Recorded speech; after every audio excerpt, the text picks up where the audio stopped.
Hi, I'm Dr. Jason J. Campbell, and I want to thank you for taking time to watch my videos.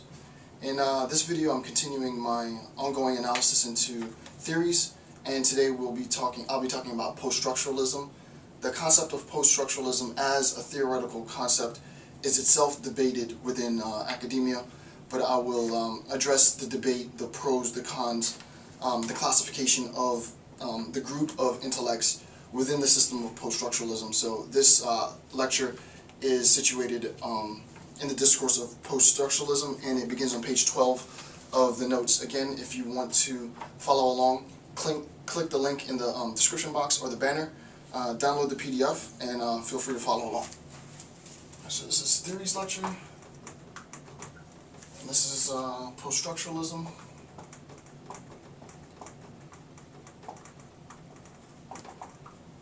This is section 5.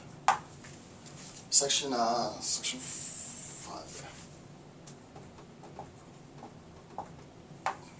there. Alright. So the first thing to recognize is post-structuralism. There is some debate with respect to the concept, the term, what is the theoretical component, and what does the theoretical notion of post-structuralism describe, right? What is the theory applied to? So there is some debate about that. So the very first thing that I want to say is that the very existence of this theoretical episteme, body of knowledge, is itself debated, right? I do acknowledge the fact that there are many scholars who do not agree with the definition of the body of work as being post-structuralist, right? Furthermore, some of the theorists who have been labeled post-structuralist deny the fact that they are in fact post-structuralist.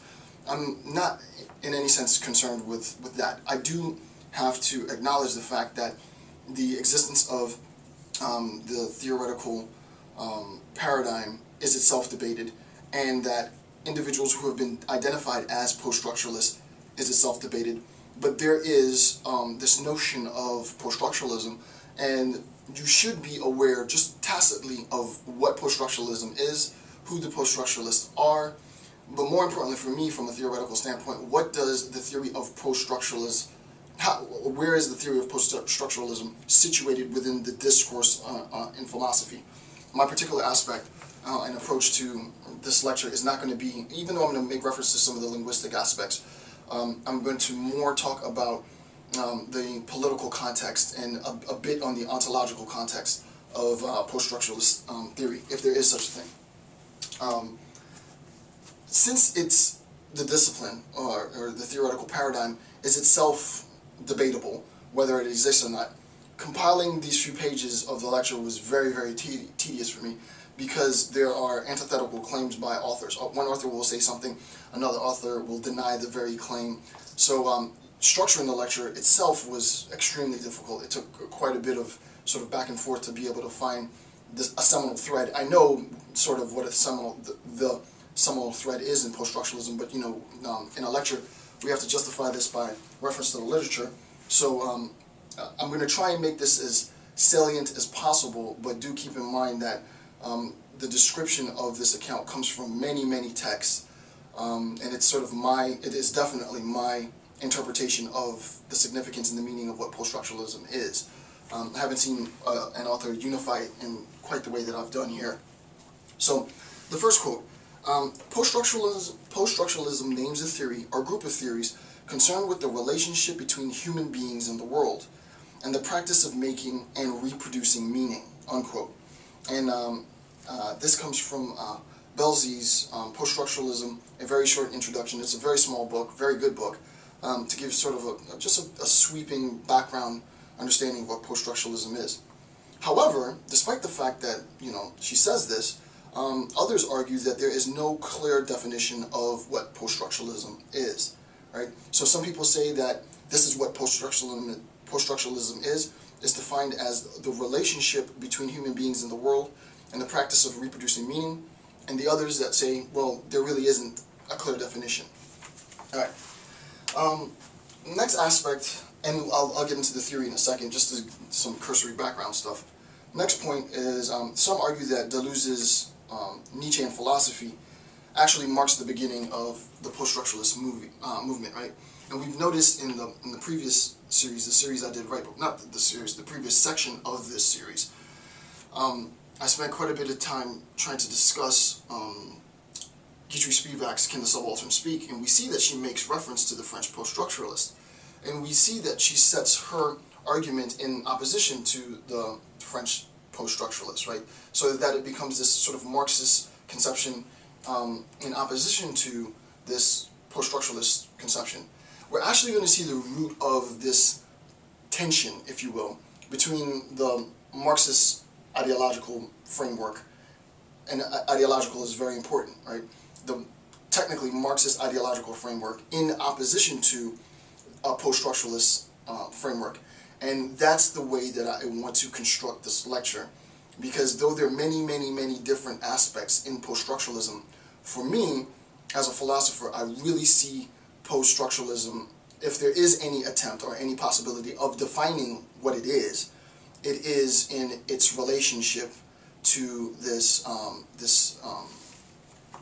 Marxist ideological critique, right? Not that the entire discipline or the entire body of thought comes as a mere consequence of repudiating Marxist ideological construction, but that it is in opposition to, right? And that it starts to define its presence in opposition to that construction.